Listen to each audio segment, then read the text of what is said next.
thank our Heavenly Father that we made it through. Amen. The song that we are about to bring forth to you tonight speaks about stand. No matter what circumstance, situation, or obstacle that life brings you, youth, I encourage you to remain standing. Through the wind, through the storm, through the pain, through the hurt.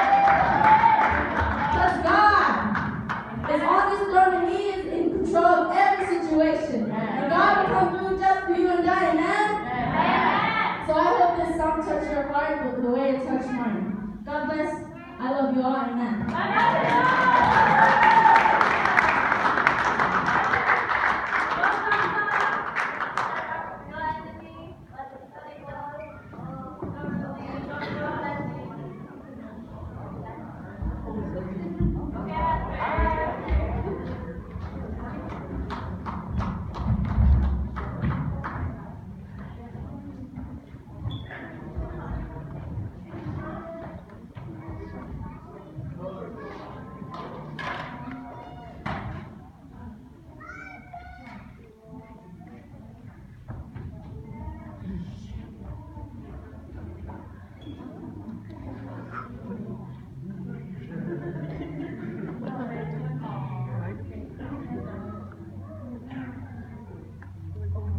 Oh.